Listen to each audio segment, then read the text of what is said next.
And now here you are, anticipating something I think is going to be absolutely wonderful. So on behalf of the people who are the First Parish Congregational Church of Saco, United Church of Christ, I welcome you to this evening's journey. 10 years after project is what we have been about for the last several months. We've had a series of programs that have invited the people of this congregation, and in fact the people of this town, to remember 10 years ago when our congregation marched from Thornton Academy to this space for the first time to worship here in a rebuilt, restructured church.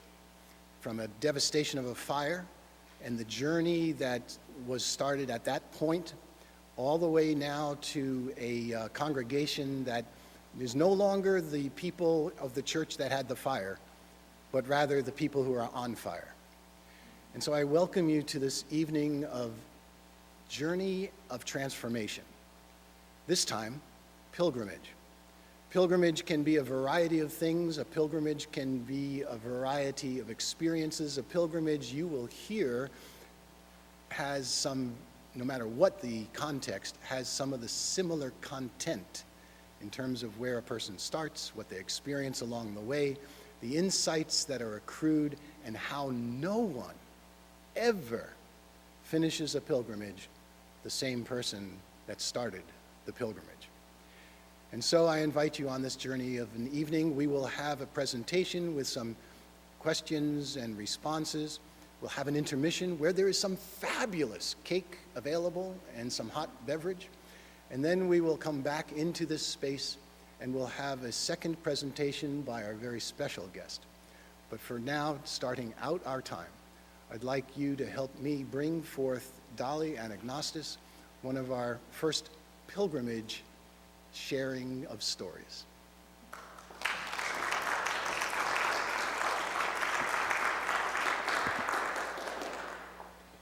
That was Doug, and Doug is the senior minister here at First Parish Church, and I thank him for that lovely introduction. That was really very, very nice.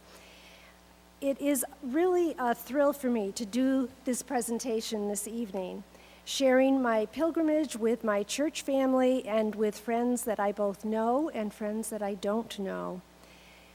As Doug said, this is the 10th anniversary of our new building after a devastating fire in 2001.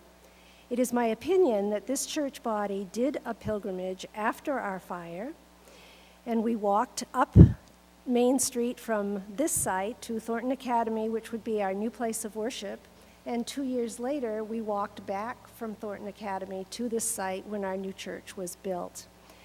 So I was away during both of those walks, so tonight is especially great to have the privilege of being here to celebrate pilgrimage in general and the pilgrimage that this church has been on. One of the reasons I went on this pilgrimage was to prove to myself my own independence. However, what I learned is that we are not independent beings, but we are interdependent. And I could never have done this without all of you. I want to give a little added credence to that part of our interdependence. If I walked to your house when I was preparing for this Camino, would you stand up for just a minute? If you offered to give me a ride when that I was too tired to walk any further, would you stand up? If you prayed for me before this Camino, during this Camino, or after this Camino, would you stand up?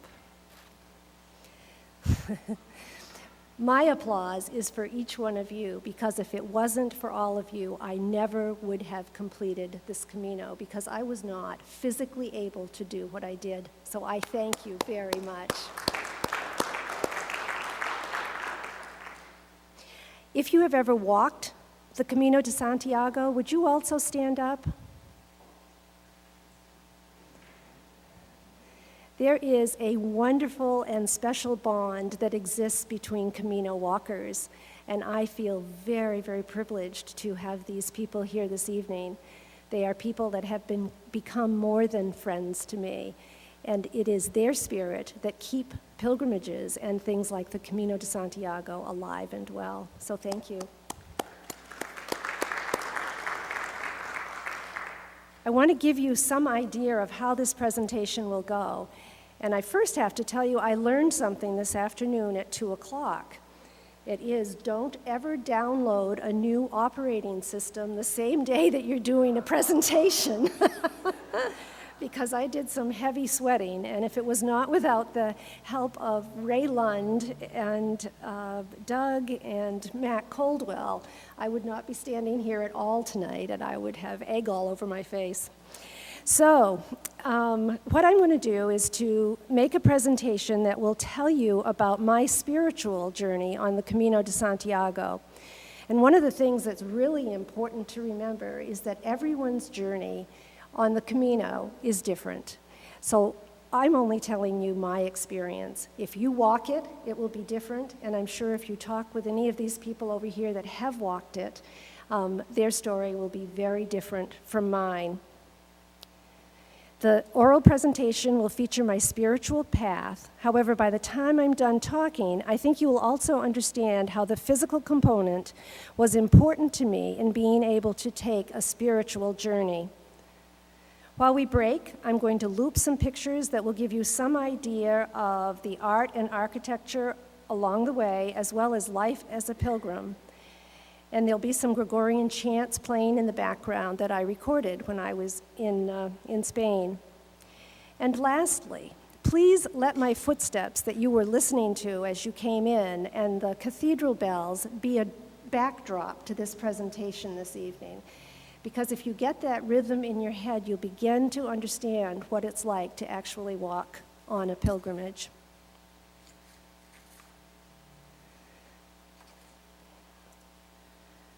Yeah, that worked. What happened is I lost all my speaker notes on here, and thankfully I had them printed out, so I'm kind of in a different position than I usually am.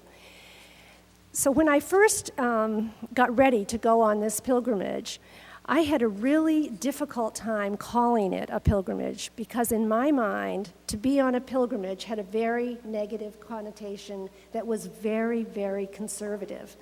And if any of you know me very well, you probably know there's not too many religious conservative thoughts that run through this body. So I called it a walk, a hike, a trip. And then once I made the pilgrimage and I came home, I realized that what I had done truly was a pilgrimage in every sense of the word, but I really wasn't sure why. So I started to look up in all sorts of places, definitions of what a pilgrimage was. And here's some of the things that I came up with. It's a journey or search of moral or spiritual significance. It's something one feels compelled to do, and that was very big for me. It can be a visit to a shrine, forgiveness or healing as a goal, a summons to know God more fully, a journey or a long search. It's a commitment to leave the familiar behind, and that's another one that was huge for me. About 3 months ago, I was looking at the internet, and the American Pilgrims on the Camino had come up with a statement that really summarizes, as far as I'm concerned, what the Camino de Santiago is all about. And this is what it says. The Camino de Santiago, where does one begin describing or explaining it? At its most fundamental level, it is basically a long walk. At deeper levels, it becomes a spiritual journey. It is certainly a wandering through a 1,200-year-long cultural, spiritual, and religious history, a history that will come alive as you traverse it. It is a commingling of kindred souls in a vast community of pilgrims, a strange community that is not fixed in space, but flows ever westward towards Santiago de Compostela in northwestern Spain. Perhaps ultimately it is an analogy for life itself. Now, if you could absolutely understand every word of that statement, then you can go home, because that's exactly what the Camino is. Walking the Camino de Santiago did not occur to me as a flash of lightning, where I realized I must do this. Instead, it occurred very slowly over a 2.5-year period of time. There was a true compulsion for me to walk. I know that this was a true pilgrimage for me, but it is not necessarily a pilgrimage for all who walk. For some, it is more about exercise or just enjoying the great outdoors. I want to talk with you just a little bit about the compulsion, the calling to do this. It first started in the spring of 2011, and it wasn't until the fall of 2013 that I actually did that. And it was after reading a book for book club, and the book was called A Woman's Path, which is a compilation of about 20 short stories written by women who had taken a journey that made a change in their lives. When we talked about the first book, or the first story in that book, it was the one about the Camino de Santiago, which was the very one that had stuck in my head.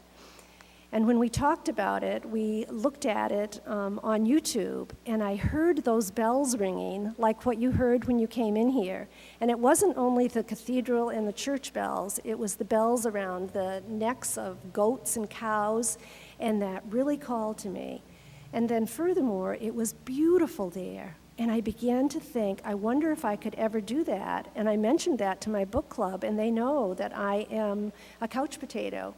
And they all just kind of laughed at me, and I didn't blame them at all. Here, I would like you just to take a look at this documentary trailer. Let's see if this can work right. Let's try. Give me a sec here. Good. This will give you some idea of the humor involved in the Camino, as well as give you some idea of what the scenery is like.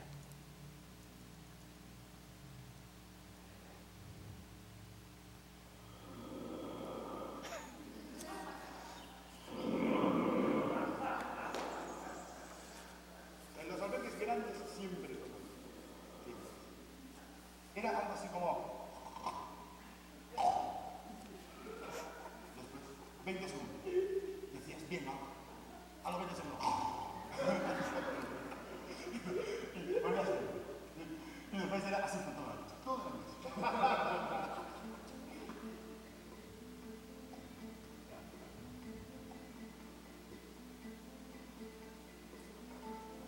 When I first started, I was just walking, and people said to me, "You will find the answer." And then I realized that I didn't have the question. What about the future, Marika?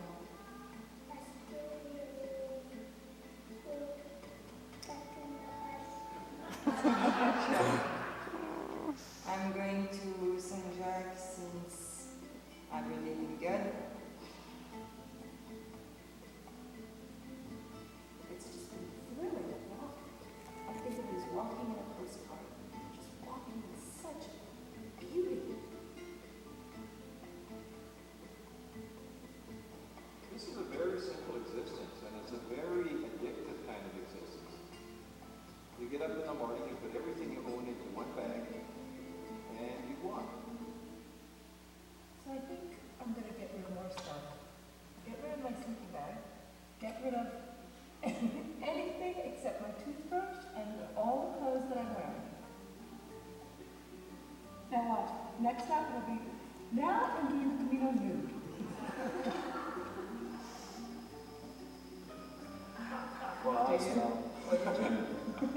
No, that's not the reason.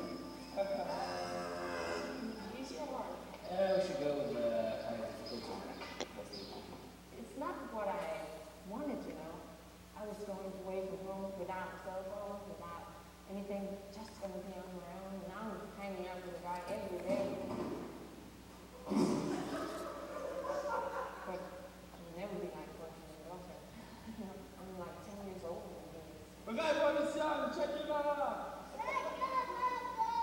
He is here to make party, and I'm not.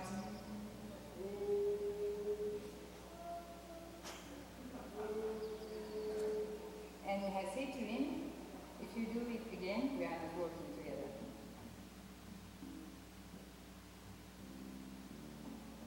At the beginning of the Camino, I was in trouble because of my ankle. I was limping a lot, but this was a whole other level. There were quite a few times that tears were coming to my eyes.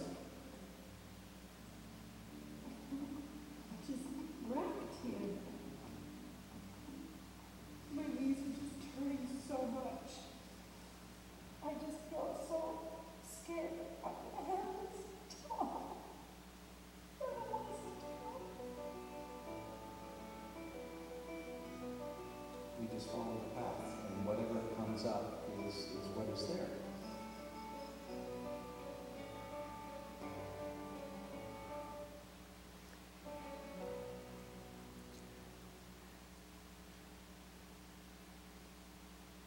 So this is a map, and it was on that little trailer as well that actually shows you where I went. There are as many different pathways to go on the Camino de Santiago as there are varied pathways along the way.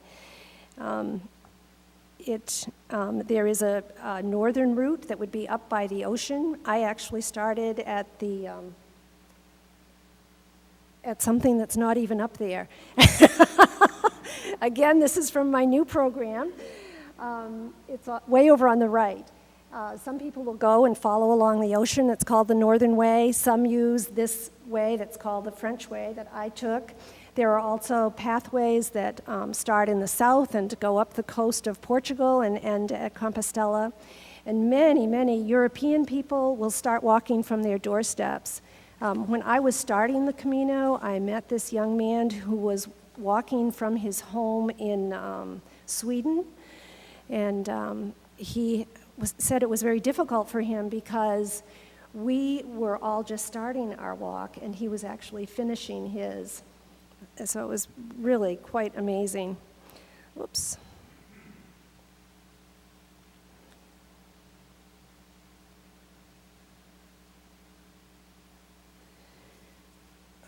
Still not the right place. Okay.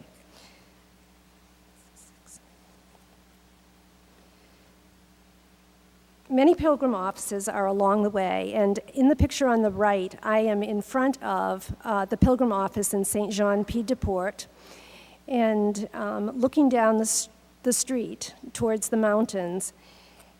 Most pilgrims will choose to register at one of the pilgrim offices, and you can buy a scallop shell there, which is the sign of the Camino de Santiago, and there's a million different stories about why that's the sign, but every pilgrim wants to wear one. All of the towns that I went through and every place along the way were very agricultural, so you really were walking with the sheep and the cows at times. You were walking through farms and barnyards. The farmers were very clever about using the rivers for irrigation to grow wonderful plants, so it was a very rich producing area that I walked through.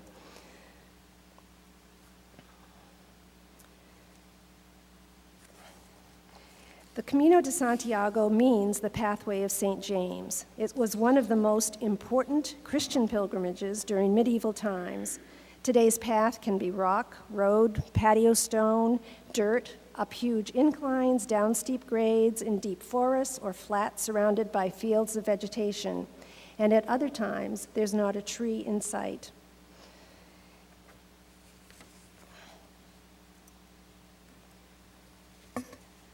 We actually don't know how St. James arrived in Spain to bring Christianity right after Christ. However, much material indicates he went by boat, which is the way he was sent back after Herod had him beheaded in 44 AD.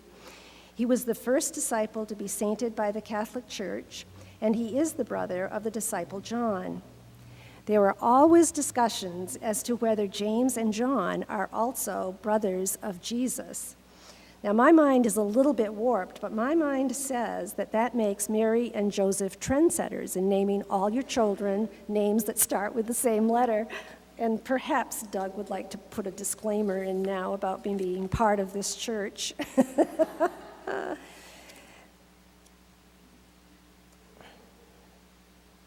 So back to St. James. He was then buried in Compostela, where he lay forgotten for many centuries. According to a legend, there was a star that led a shepherd by the name of Peleo to the grave in 813. It sounds a bit familiar, comparable to the story of the birth of Christ. In the mid-800 ADs were pivotal in Spanish history as the war between the Christians and the Muslims was really revving up. So the king at the time ordered that this cathedral that you can see in this picture here be built in honor of St. James on the site of his grave. St. James' most famous appearance after his death happened at the Battle of Clavio in 844, where he single-handedly slaughtered thousands of Moors. This is where this image of St. James Matamoros, or St. James the Moor Slayer on horseback, originate. St. James became the patron saint of Spain as they won their independence from the Muslims. Santiago de Compostela quickly became the third largest pilgrim destination next to Rome and Jerusalem. Interestingly, some sources say this was a Muslim pilgrimage before the mid-800s. The popularity of the Camino faded until a revival began in the 1960s. Today, thousands of Christian and non-Christian pilgrims set out each year to make their way to Santiago de Compostela.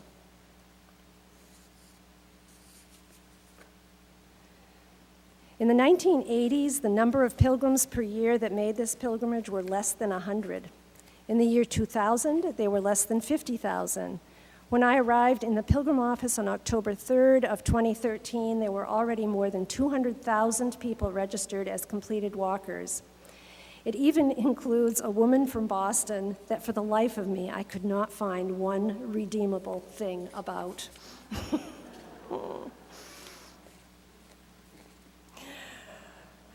I have been told, and I do believe, no event is ever singular, nor was this one.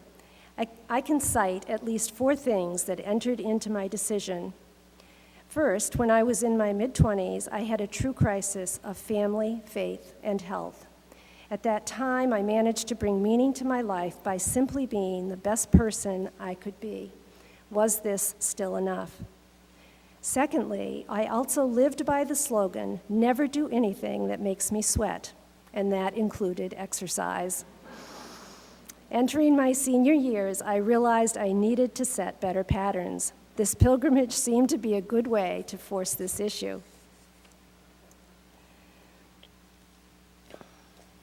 Third, when my husband died, I wanted to find the positive out of a situation that was full of sadness and confusion. It seemed that without being tied to care for or be responsible to others, I was in a position to do this and receive benefit. And last, I am a spiritual person. Was I on a good spiritual path? I expected the Camino would bring new habits and perspective that perhaps could not be gained in more conventional ways. Now seemed like the good time. I am a Christian and cannot help but bring a Christian viewpoint to this presentation.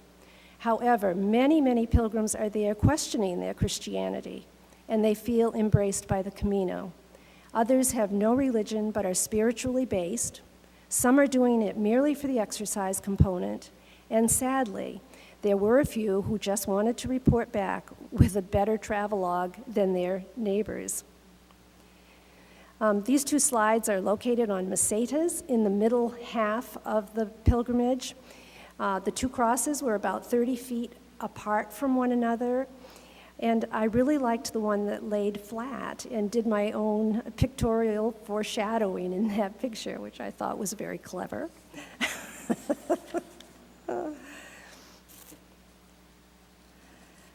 My daughter suggested that I write a thought for the day, which for the most part I kept up with, and I noticed that many of you picked those thoughts for the day up on your way in.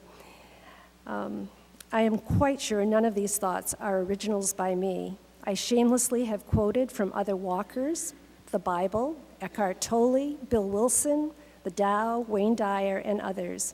I do believe in this quotation. I am not even close into incorporating all of these thoughts for the day into my daily life, but the pilgrimage greatly heightened my awareness. And so I invite you to observe this walk with these thoughts for the day I have printed.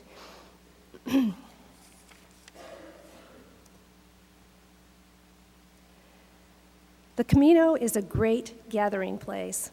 I found most people to be travelers and people in transition. I was 9 kilometers into my hike when I met Wendy and Sheldon, who are with me in the picture on the top. And believe it or not, I met them because of the lady from Boston. She was there that night too. This couple has vacationed for generations in Ocean Park, and they live in Quebec. Her father had an old-time radio gospel hour, and he was the guest at the temple years ago, which ended up in their vacations to Ocean Park on a yearly basis. And in September, they were here again for vacation, and they came and had lunch with me one day, which was just so special. And also, when they were in Ocean Park, they stayed on the same street I used to live on. I mean, coincidences. In the next picture on the left, we all became known as the Merry Band of Sisters as we traversed across the top of Spain. We rarely walked together, but every night we would always stay in the same albergue and have supper together and make plans as to how far we would go the next day. And the last picture is an albergue owner. His name was Jose, and he's kind of got me in a headlock there. He couldn't speak English, I couldn't speak Spanish, but his personality more than made up for the deficit we had in language.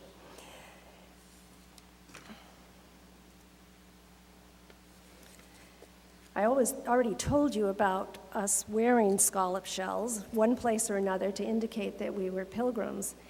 But I really have to laugh at that habit because you could smell us about 5 minutes before we arrived, so the scallop shells were really not necessary.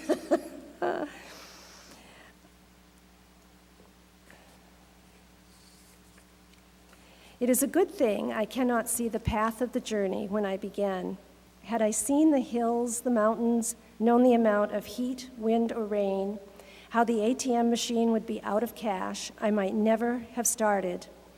This is a wonderful metaphor for life. It is a good thing we do not know what lies before us. What we can do is to prepare ourselves, and it isn't an intellectual challenge. It's practical. It's about attitude and gratitude and willingness to try, and it was about listening to others. And I do want to go back and talk about the ATM machines not having money. That was a major problem. All along the Camino, excepting in the big cities, it's a cash-as-you-go basis. So if you did not have money, you had no place to stay and you had nothing to eat. And I was amazed at how generous people were. It was nothing to give somebody $20, $40, give them your hat, give them your walking sticks. When I had very little, I found that I was much more generous. It was an amazing observation. When we started on this particular day, I'm not sure if you can see it in the upper left-hand corner, there should be a little teeny path that's winding around, and that's where I was at the beginning of that day. And that path eventually went up the face of that mountain in zigzagged lines, and I would think that I was at the top, and I would look up, and there were even more paths to get to the top. The first day was definitely the most difficult.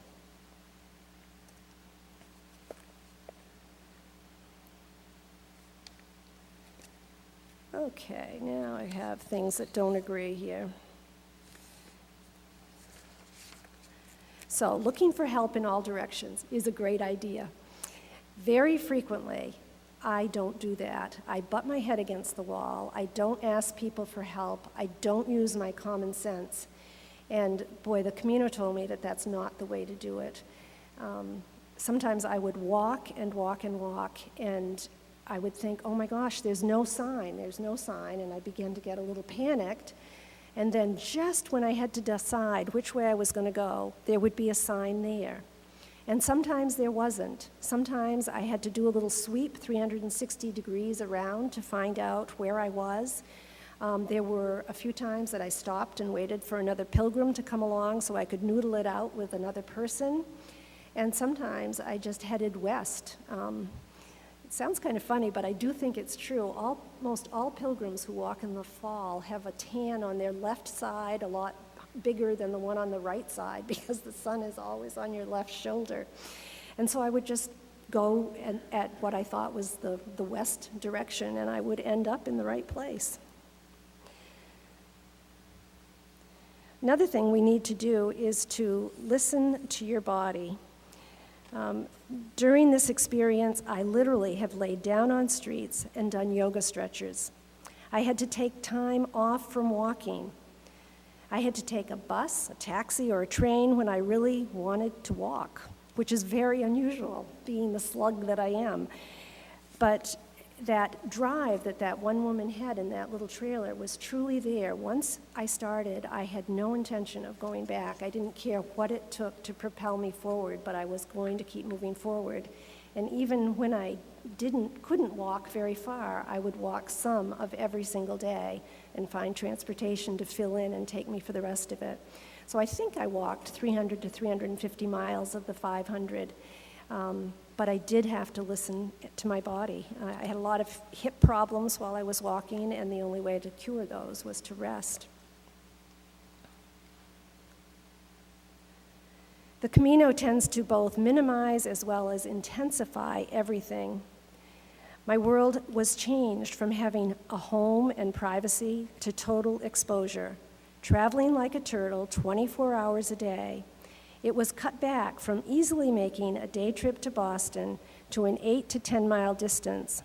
Some people I would see over and over again. Some I would meet once and they never reappeared. All I knew was my immediate 20 to 30 foot radius. It was a fluid existence, just like it said in the statement. It condensed communication to its best. Some people that I thought were irritating, like the woman from Boston, kept popping up. And it took me a little while, but I finally realized I needed to learn something from all of them. And in listening with a non-judgmental ear, I found out that they were wonderful gifts. And finally, I realized that the one thing the lady from Boston was good for was that I did not want to be like her. So this is Lucy in this picture. Lucy, I met in Bordeaux. When I went to get to Saint Jean-Pied-de-Port, my travel agent people advised me to fly into Paris and catch a connector flight to Bordeaux and then get on a train in Bordeaux to go to Saint Jean. And when I got to the train station, it was a huge station, and I found that the French railroad attendants were not especially helpful. And I think he was saying to me, this is the third time I have told you, and I'm not telling you again. And I didn't get it the third time either. So I thought, I'm going to look for somebody with a backpack, because I think that might help me find this station. So I wandered around, and I found this woman, Lucy, who was from Quebec. And obviously, she spoke both French and English.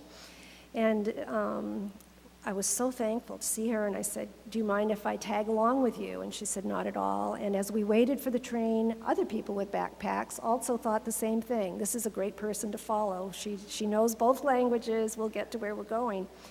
So we all got on the train together, and about 3 or 4 stops into it, the conductor came and took our tickets, and he looked at us. You're on the wrong train, is what he was saying. And we had to get off, and we followed Lucy like little ducks from train station to train station until we finally arrived in Saint John. We had to make several changes to get back on the right path. The way of an S is much better than the way of a line. Oh, okay. Well, let's talk about that, because I don't have my notes right here. This was a big problem, this program I have on here. When I was walking, it was very, very crowded, and I know it was that way for Joan and Sam, and I'm sure it was, no, not for Sam and Midge and Jim, okay. It was crowded, and all the albergues kept running out of spaces, so we decided we'd stay at the private albergues because we could make reservations there. So every night we would have a reservation, so we were sure where we would spend the night. But this one night, we couldn't make reservations at the place that we were going to stop at. And as usual, I was the last one to get to the meeting place. And they said, we've called for remote transportation. I said, what's that? And, well, there's a car that's going to come and get us. And this beat-up old van comes barreling out of a hayfield. And this was our transportation. And if I had been by myself, I would have thought that no one would ever see me again, because we just headed out into this hayfield for a couple of miles. And we were all kind of looking at each other like, where are we going? And then all of a sudden, this vista opened up of green grass, lined up beech trees, rose gardens. There were pheasants walking around this establishment. There was a river underneath the manse, and it was loaded with fish that you could see. And it was the most beautiful place. They had pheasants running around in the gardens. But the whole point of that story is, if we had insisted on staying on the path, we would have missed the nicest place we stayed at the whole time we had been there. But by varying that, we really enjoyed something that was phenomenal. All their food was food they had grown there, both vegetables and meat, and it was, oh my gosh, we had the greatest time. But the other way that this is helpful is that when you're hiking, I know that when I went down the hills, had I not been able to go backwards and in a zigzag fashion, I'm not sure how far I could have gone, because that saved my knees. And going uphill, the same thing was true. Had they not had those switchbacks, again, my cardiovascular system would never have been able to take it. So I really think that whole idea of an S is so much smarter, not only as an analogy for life, but also as a way of practicing when you hike. And amazingly enough, both Sam and Joan had a chart attached to their refrigerator that was in the shape of an S that they used to help prepare themselves for the Camino. I thought it was really nice. I am never alone. One of God's gifts to me is people. I found that this was true over and over again. Okay. About 1 week before arriving in Santiago, we arrived in a little albergue. I know that I was beyond tired. Everything about me felt worn. I was fatigued. I was emotionally fragile, spiritually depleted, mentally exhausted. I walked into the bunk room because I knew I was going to cry, and I had a feeling it wasn't going to be a pretty sight. So I thought I could get a little bit of privacy by going into the bunk room. But of course, everybody that was sleeping near me was there.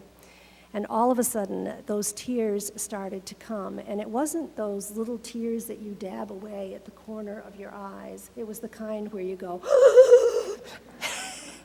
and sobbing. And I was amazed at the compassion of the people that were in that albergue.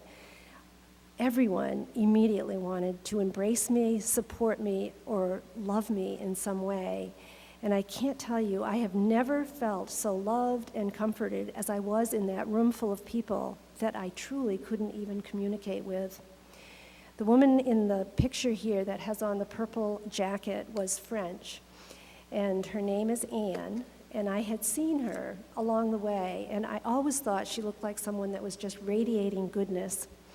And she was the one that I just clung to when I was crying, and she was just so wonderful to me.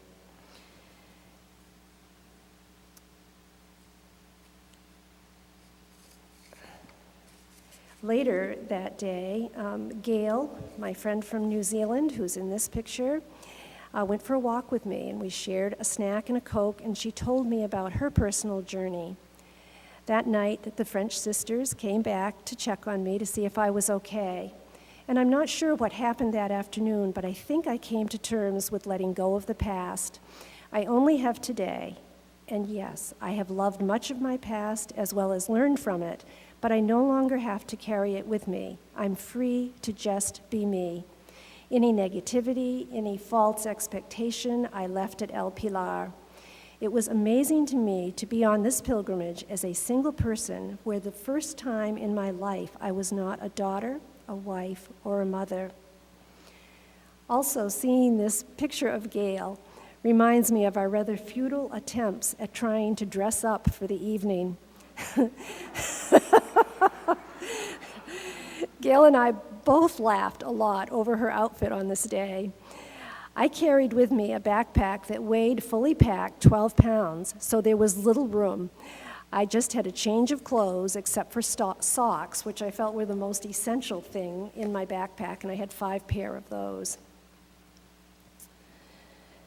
The next day, I sat down for breakfast in the open courtyard. Over my head, there was a small wooden cross hanging on a red cord.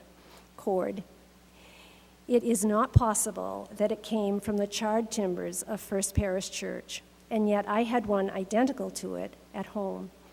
That was amazing to me. When this church burned down in 2001, one of the parishioners gave us all crosses that are just like this, and here was one hanging over my head that was identical, and it could not possibly have been from this church. Jeanette and Annie came over again for a hug. This time, Annie said to me the following, and I want to play this for you.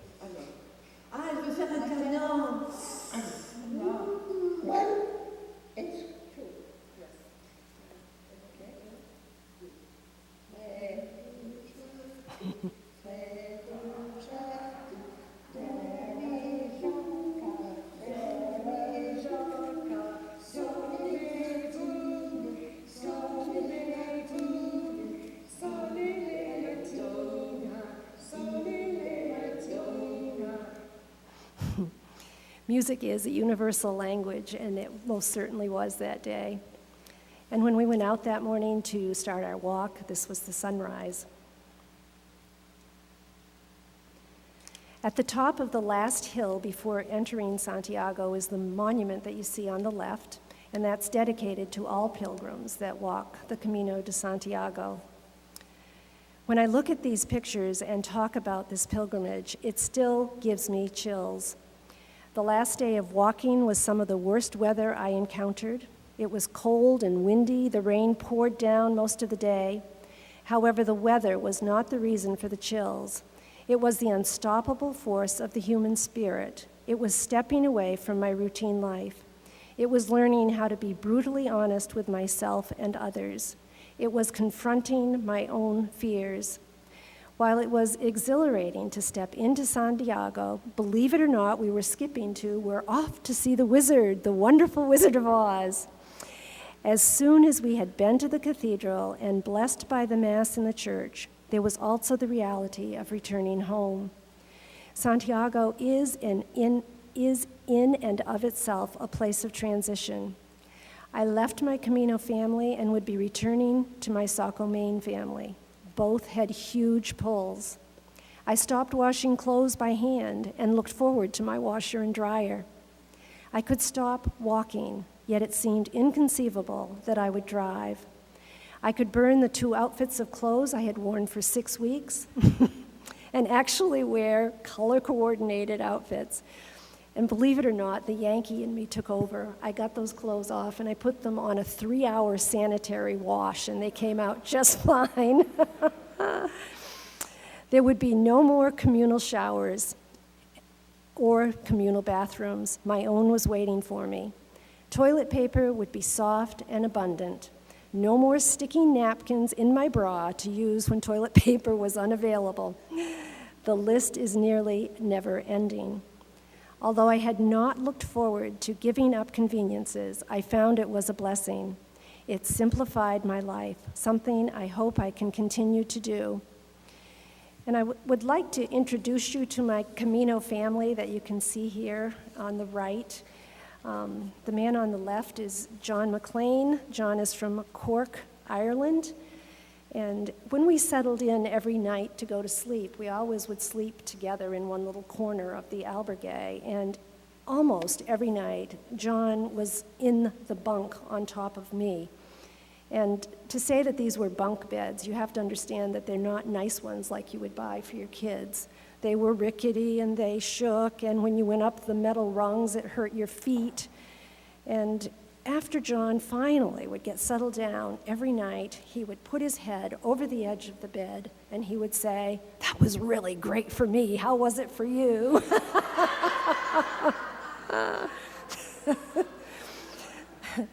Next to John are Allison and Eric Kyle. Allison and Eric are a 40-year-old couple who decided that they would take a year off when they were 40 and do what the rest of us wait to do when we retire. So they were spending the year doing the Camino. They went to Alaska. They were traveling throughout Europe.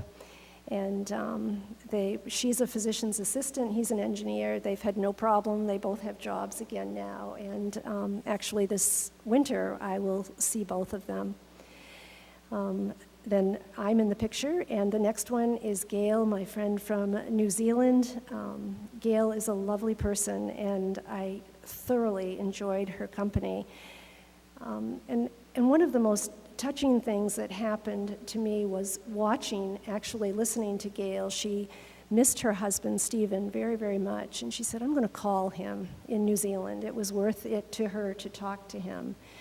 And when he picked up the phone, she burst into tears. And I started to cry myself because I realized how special and wonderful that relationship was. And it was such a blessing to get to know her. That's it. Right now, I would invite you to take part in the refreshments that are outside. And while you're out there having refreshments, I'm going to let some pictures loop up here that will just show you some of the architecture along the Camino, as well as what life is like as a pilgrim. And then when we come back, Heather will give her presentation, which is about pilgrimages in general. And when I heard Heather speak in St. Louis, she opened up the possibilities of pilgrimage to me in a new way. So I really hope that you enjoy what Heather has to say, because she's a very special woman and has got some wonderful insights. So please, help yourself to refreshments, enjoy the pictures, and we'll see you back here in about 10 minutes.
It was coming through, but not clear. So That's much better.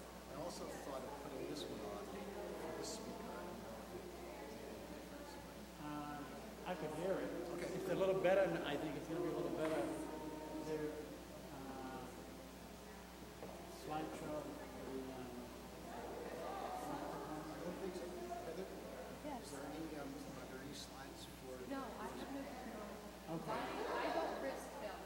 And the last time I used PowerPoint, by talking about pilgrimage, somebody never told me I love you to talk to your side So one thing you may have observed with Dolly, is how close she was to the mic. yes, and she was looking that way, which Yes. doesn't help with this mic. So the Okay. degree that you can address Yes. out Well, there. I'm going to see if I can remove all of this, and then I'll just put my Okay, good. papers up here. There is one person watching the streaming. Well, my husband actually just texted me, and he sent me a picture of him.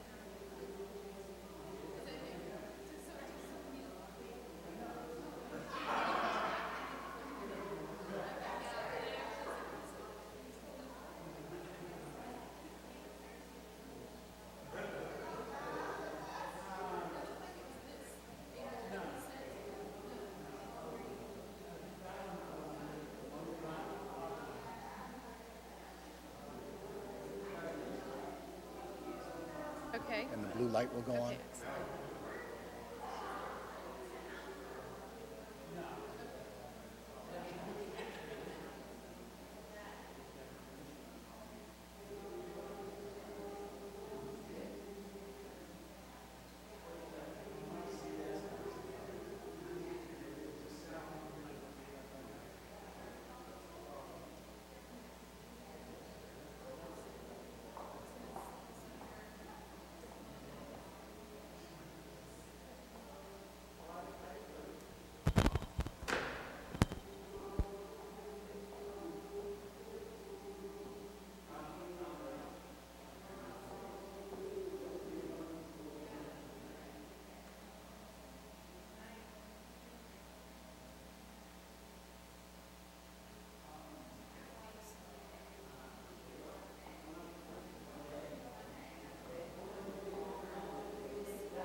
despite having about 10 days to get used to this frigid weather in Wyoming, I am freezing tonight, so I'm going to keep my coat on. You can't hear? Okay, let me see.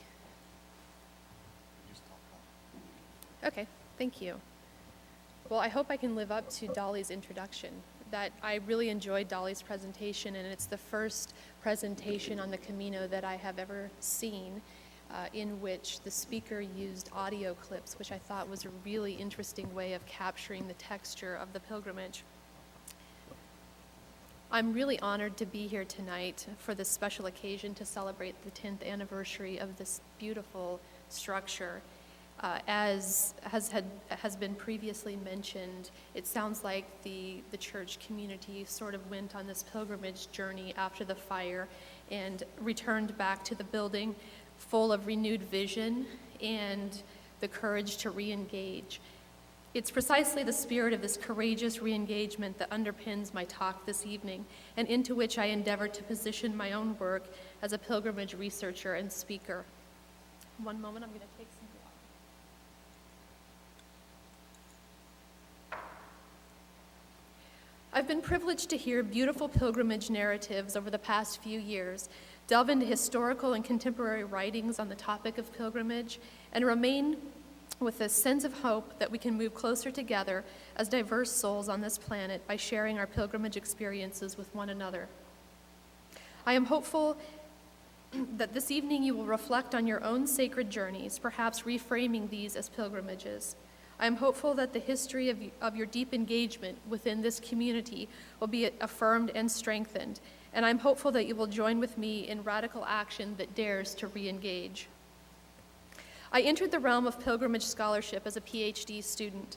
During my graduate studies in psychology and counseling, I developed a humanistic approach to therapeutic interventions and also became fascinated by existential orientations to clinical practice.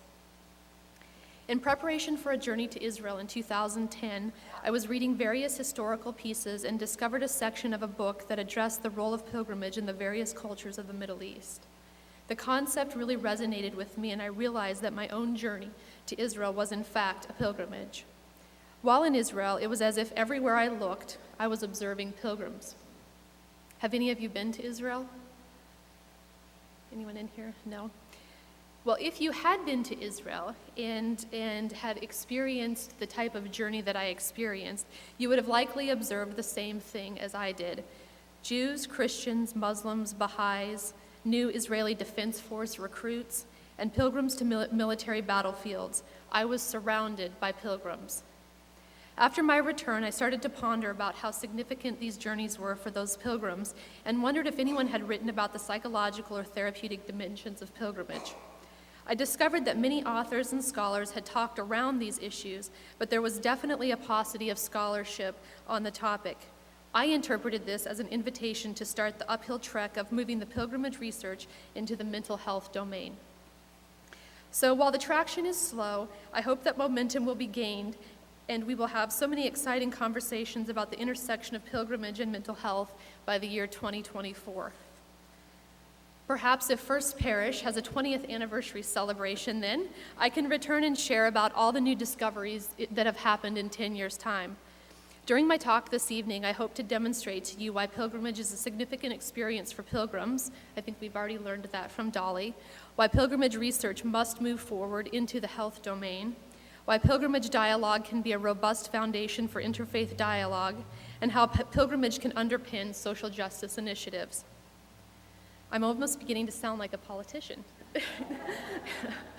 Can you imagine this? I'm running for Saco City Council on the platform of pilgrimage.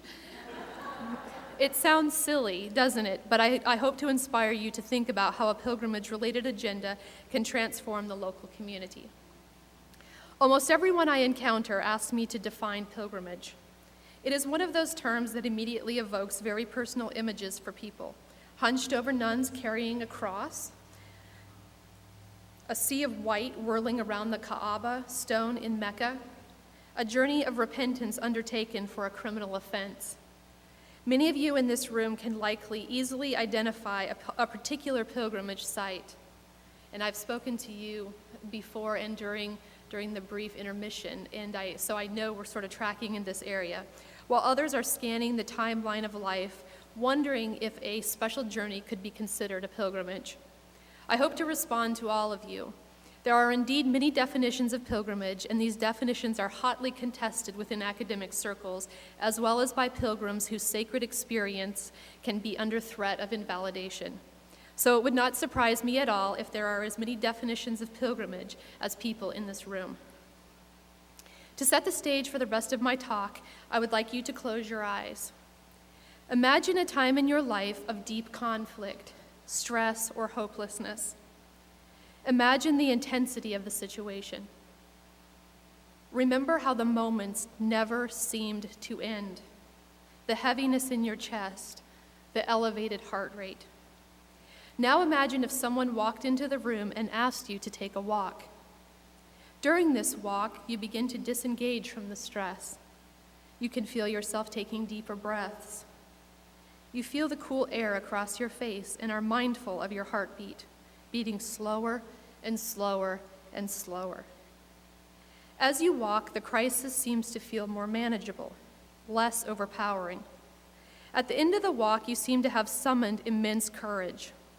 Courage you did not know was within, courage to re-engage.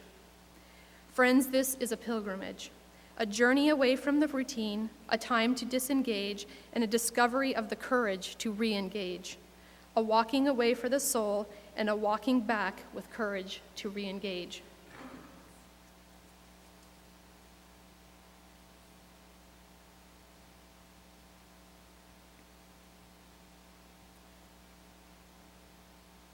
You can open your eyes.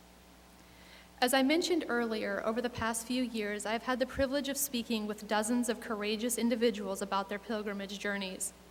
As a result, I have discovered that the meaning derived from a pilgrimage journey is developmental in nature and begins at the decision to go on the pilgrimage. The meaning compounds during the preparation time and snowballs into the actual pilgrimage journey. But the meaning process extends well after the return home as pilgrims re-engage with their pre-pilgrimage lives, relationships, jobs, and their social roles. I would like to spend a few minutes sharing a few narratives with you to demonstrate the significance of the entire pilgrimage process. All of these are taken from my own research, and these individuals have been participants in my studies. Mike, a Protestant, married father in his late 30s, shared with me that his pilgrimage journeys are the one event or era, time period in his life in which he experiences no stress. He has gone on multiple pilgrimages to a monastic community in the southeastern United States. The anticipatory excitement leading up to the pilgrimage journey provides him with the motivation to endure his mundane job as a product engineer. Upon making the decision to go on the pilgrimage journey, he has found that his coworkers speak about his time away with a sense of profound respect. The time away for his pilgrimage is seen as sacred work, and unlike other vacations, Mike can disconnect from his phone and email without giving any type of explanation to his coworkers and his boss. There is no expectation from his employer that he will be using technology. Further, Mike shared that using the word pilgrimage has given him a guilt-free period of time for self-care. The decision to go on a pilgrimage creates meaning in the following ways that I have identified. Others have probably also identified, but these are ways that I've identified. Certain patterns in life seem to make sense. A sense of anticipatory excitement that leads to decreased stress about routine. The pilgrimage as a rite of passage starts psychologically. Routine tasks related to pilgrimage take on a sacred focus, such as buying a sleeping bag or new clothes or a mosquito net. And there is an emergence of the pilgrim identity. Wild Bill, a Vietnam veteran and retired law enforcement officer, had heard for years about the Run for the Wall, a motorcycle pilgrimage in which bikers ride from California to Washington, D.C., a journey culminating at the Vietnam Wall.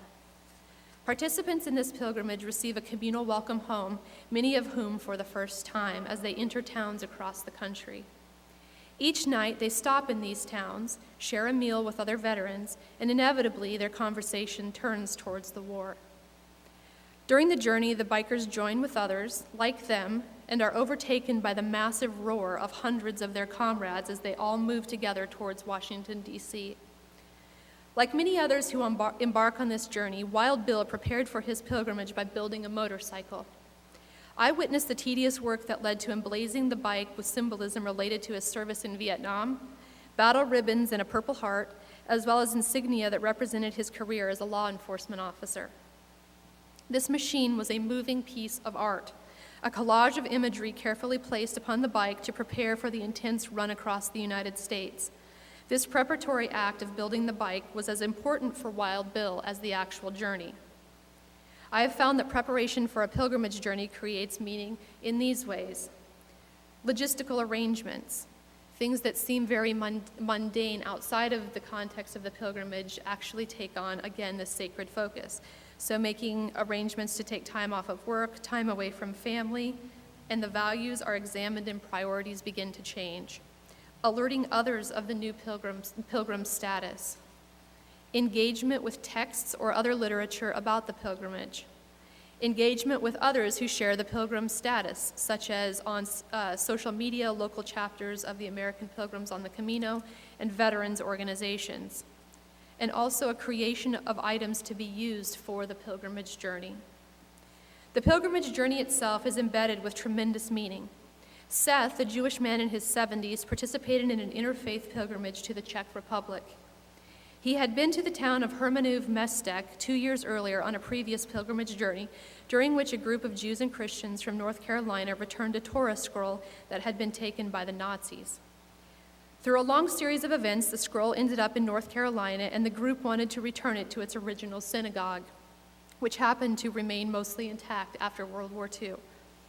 The second pilgrimage about which I interviewed Seth was a journey to reconnect with that same synagogue. During this pilgrimage journey, Seth experienced a number of intensely spiritual events, all of which I cannot share in this talk due to time constraints.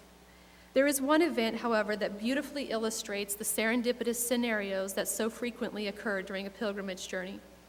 In this account, Seth shared with me about himself and Ben, a fellow pilgrim and a Jewish man from North Carolina. I would like to read Seth's account verbatim. We went from Prague to Hermanův Městek by bus, a trip of about an hour and a half. The night before we left, the person who had been our guide in Prague said that she was feeling ill and would not be able to come. She said, "I'll get someone else to come with you." We said, "No, you don't need to, because we're being met in Hermanův Městek by other people. You don't need to have anybody come." She said, "Well, I'll get someone." Seth's group replied, "Well, you really don't need to. You know we're telling you, no, don't bother." Well, the woman went. She got somebody to come. This was an elderly woman who came on the bus and slowly started talking about her experiences during the war. During her narrative, she mentioned that she had been in Theresienstadt and that she was on the last train from Bergen-Belsen to Theresienstadt. And that was the same train that Ben's mother had been on. So this woman, who joined our group accidentally, was on the same train as Ben's mother. This coincidence, or not a coincidence, gave us all a shock. Ben was, of course, very moved by finding a person who shared this harrowing experience with his late mother. Ben spoke to her further, both on the bus and later in Hermanův Městek. But the powerful element was that Ben and our group were joined by someone who had the 60-year-old connection of a train trip and imprisonment in Theresienstadt that his mother had had. As Dolly and others here can attest, these experiences occur regularly while one is on a pilgrimage journey. Am I right? These types of serendipitous experiences. In addition to the serendipitous events that led to meaning, I have identified that meaning is also created from the pilgrimage journey in the following ways. Interaction with and feeling nurtured by the natural earth, such as collecting dirt and feeling a connection to dirt, water, the clouds. A connection with others on the journey. A connection within the self, which I call an encounter with the authentic self. Priorities are redefined, and life circumstances are reframed. The return home from a pilgrimage is often the most difficult part of the pilgrimage process for many pilgrims. Encounters with one's authentic self along the way are often incongruent with the social constructions into which one returns. And this incongruence is precisely why courage is so critical for re-engagement. Christine and her husband had been married for nearly a decade, and like so many millennial couples, they were wrought with anxiety about having children. They were convinced they would never make enough money to support a child and were years into balancing two successful careers. Christine's father had immigrated to the United States from Ireland, and she felt a strong sense that she needed to return to her ancestral homeland. So she acted upon this sense of being drawn home and returned in 2012 to Ireland. During her journey of identity transformation, she met distant relatives and visited the church where her grandparents and many other family members were married. As almost an afterthought, she decided to visit the family plot in the church cemetery. While gently walking through the cemetery, her gaze rested upon a headstone, which bore her father's surname, and to her amazement, the date of death was June 10th, the exact date of her visit, but several decades earlier. Christine interpreted this as a sign. Upon her return to the U.S., she reflected upon a series of serendipitous events like seeing the headstone, and this reflection prompted a serious conversation with her husband about their values and priorities. During this conversation, Christine and her husband concluded there was nothing in this life more important than family relationships and decided to try to have a child within the next year. Christine contacted me last month to share the exciting news that she's expecting her first child in the spring of 2015. In addition to changes to one's relationships, I've identified sources of meaning after one returns home from a pilgrimage that include sharing photos, which is fantastic what Dolly is doing, and we know within the mental health profession that photo sharing as well as storytelling is therapeutic for the one sharing. I would argue it's also therapeutic for the one hearing.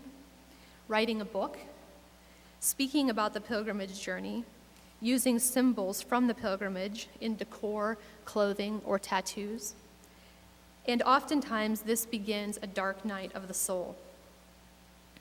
All of these narratives point to the fact that pilgrimage is a developmental process of meaning co-creation. A component of this meaning creation results in the courage to re-engage after the pilgrimage.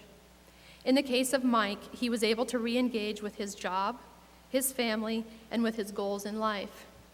He also found the courage to re-engage with the other from a religious perspective.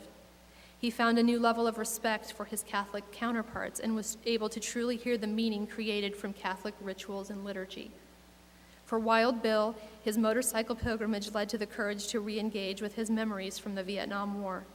Outside of his wife and fellow bikers, I was the first to be present when he emptied his soul of some of this pain.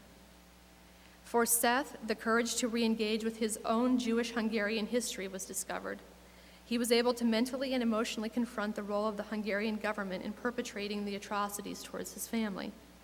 After his visit, he also found the courage to re-engage in significant interfaith dialogue between Jews and Christians and to experience a new level of learning about the other. While these narratives are inspiring, is it possible to harness the meaning created from a pilgrimage into action? I believe the answer is yes. And clearly this congregation and the greater Saco community have a strong track record of action, so I believe I have kindred spirits here who will agree with me. Within the pilgrimage journey, there is a glimpse of a utopian ideal. The brilliant anthropologist and pilgrimage scholar Victor Turner labeled this phenomenon existential communitas. He noted that pilgrims have significant insights into the human soul and are inspired to contribute to a better world as a result of a pilgrimage journey. The same notion of creating a more just and humane world underpins our social justice initiatives, a notion, as you know, that can be identified in all major world religions. I believe if we can harness these insights and heed a call to action, we can literally heal and transform our world. I hope to hear your thoughts after the presentation, and hopefully this will remain ongoing within the community. To demonstrate how strongly I believe in action in this area, I am trying to lead by example. I'm forming an organization that will fund and promote pilgrimage research, promote community dialogue on the topic of pilgrimage, and sponsor pilgrimages led by site-specific experts. I'm envisioning a global community of pilgrims, researchers, and policymakers who can collectively raise the status of pilgrimage scholarship to a level of prominence. I have also joined with Hungarian colleagues to develop an identity pilgrimage to Hungary next year, which is my ancestral homeland. We will be working with an archival historian to locate ancestral records, and the journey will take participants back to their ancestral villages. This initiative emerged after my own identity pilgrimage to Hungary in June of this year. I was so moved by the experience that I wanted to create the opportunity for other Americans of Hungarian descent to return to their homeland. I'm also excited to report others are beginning a grassroots movement within their local communities. After my presentation in St. Louis at the gathering of the American Pilgrims on the Camino, a man who had been in my presentation contacted me.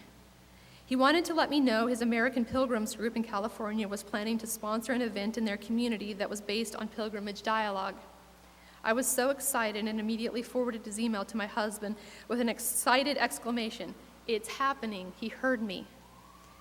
Dolly also emailed me after my presentation with inspiring words, and I was amazed to see the theme of this week's celebration is tied to pilgrimage. There are pockets of pilgrimage-related work happening all over the world.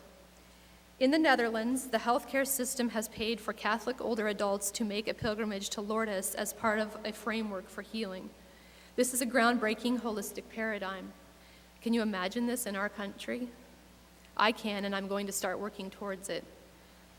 I'm certainly not presenting to you a new concept. Rather, I am asking you to look at a very old construct in a new way. I'm convinced that on an individual basis and on a collective level, we can transform our communities through pilgrimage-based dialogue and can move towards a critical mass of pilgrimage research. Using this pre-existing framework, present in all religions and growing exponentially, even on a secular level, we have the opportunity to truly hear, to truly understand, and to truly respect our shared motivation to seek the sacred. And in the process, we can transform ourselves. Would you join me in taking time to walk away, embrace a new perspective, and honor the courage to re-engage? Thank you.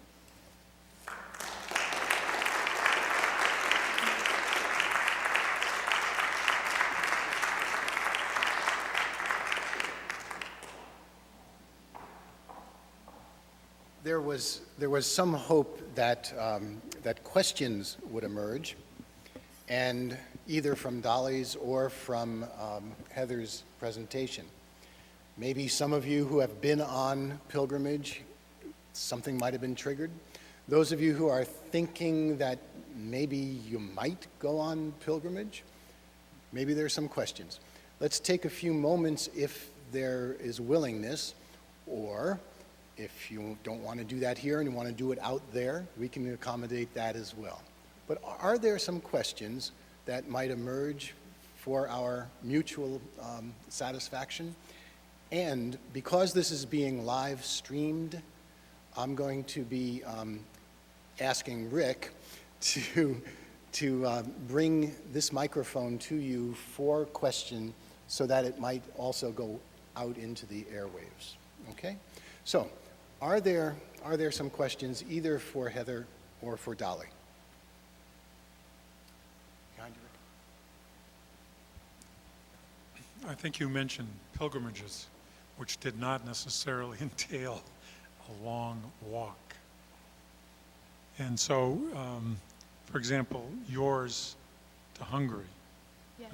or that sort of thing, is it a visit to a location that can qualify as a pilgrimage? Are you asking about my personal experience or to qualify this type of pilgrimage in general? The general, yeah. The short answer is it depends on the individual who is sort of creating the experience. There's been some recent publications on the topic of genealogical pilgrimage, or genealogical tourism, and this is sort of the same idea. People research their genealogy and they return to a place where their ancestors originated. I'm calling it identity pilgrimage because I'm a pilgrimage researcher, and I think that this is it's much deeper than merely genetics. There's an entire identity component. So I think that the focus can be just as sacred for someone looking to reconnect with ancestors, a culture, a way of life, maybe bringing understanding where there wasn't understanding before. So I would venture to say it's more than a trip, but it certainly is based on the intent of the one taking the journey. Yeah, probably at the basis of my question was whether or not travel is required, or can a pilgrimage take place at an end point? Yes.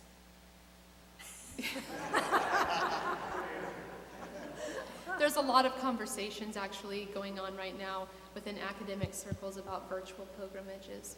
And so the answer is yes, one could remain stationary and not move physically.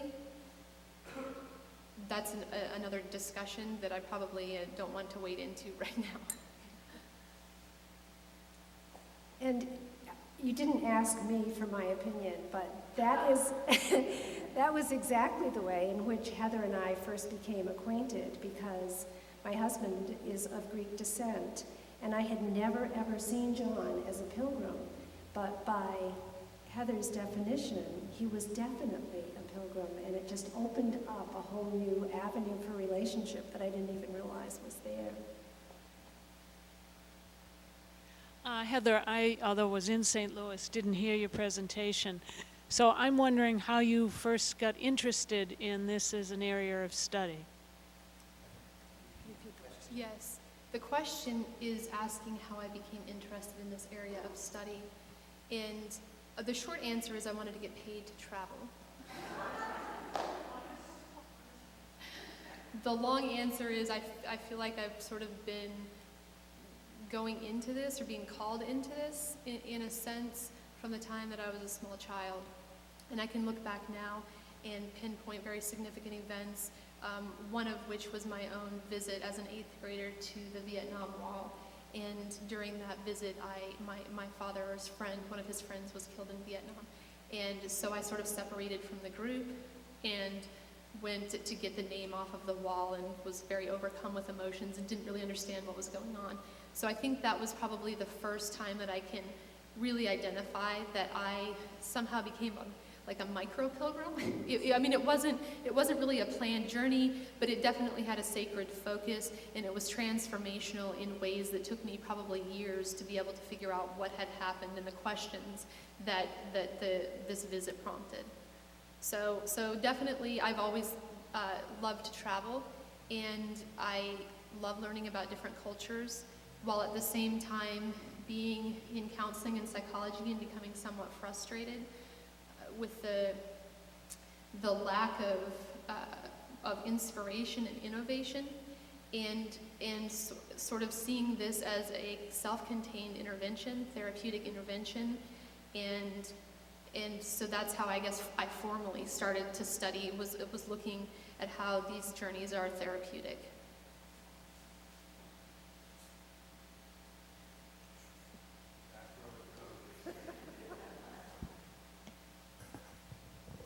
Couple of things. Can you hear me? Yes. Good. I'm curious, both as an academician and also as a pilgrim. Do you feel your pilgrimage is ever over? You're home. Are you still a pilgrim? Is that question directed to Dolly? Yes. The answer is yes. He's asking if I am still a pilgrim. And I think that I'm happy to embrace that as a status, not status as in class status. Dolly and I had this conversation before, because it's not meant as a rank designator as much as, yes, it's an identity. I think that knowing about pilgrimage journeys, having been on a pilgrimage journey, has heightened my awareness that movement in a sense of sacred destination or wanting a connection has opened me up, to remaining as a pilgrim. For me, Sam, when I went, not until I returned from walking the Camino de Santiago did I realize that I was on a pilgrimage when I was preparing. So it was something that I could look back on and recognize, but I didn't recognize it at the time. One of the things that I did was to send out this massive email to my friends and said, if you live a certain distance away from my house, let me know and I will use that as a destination and then you can feed me. And then I complained about not losing any weight, and my daughter said, well, there's a good reason for that. You eat every place you go.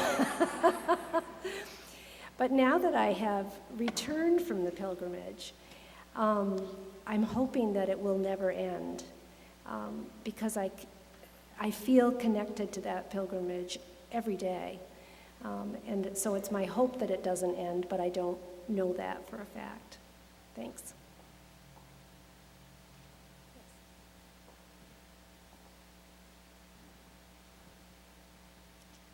There's a book called Wandering God that suggests that one's relationship, the nomads or the wanderers had a very different idea of what God was, and their relationship with God was much more intimate. Have you found that in your studies or in your experience in this pilgrimage, that your relationship with the divine, however you describe it, evolves?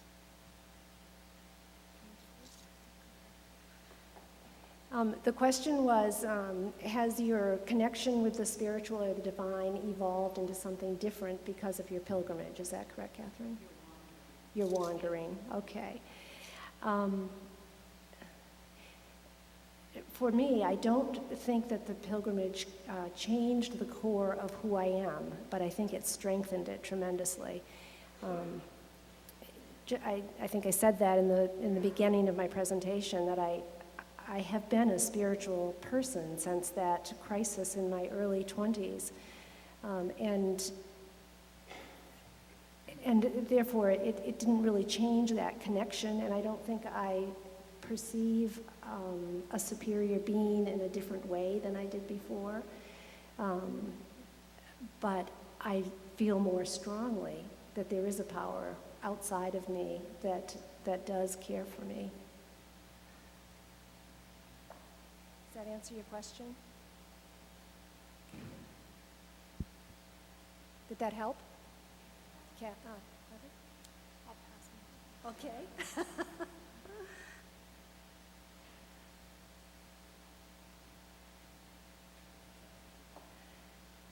Thank you all so much for coming. It was really wonderful to share a pilgrim experience, and even more wonderful to have fellow pilgrims here as well. Thank you all very much, and have a great evening.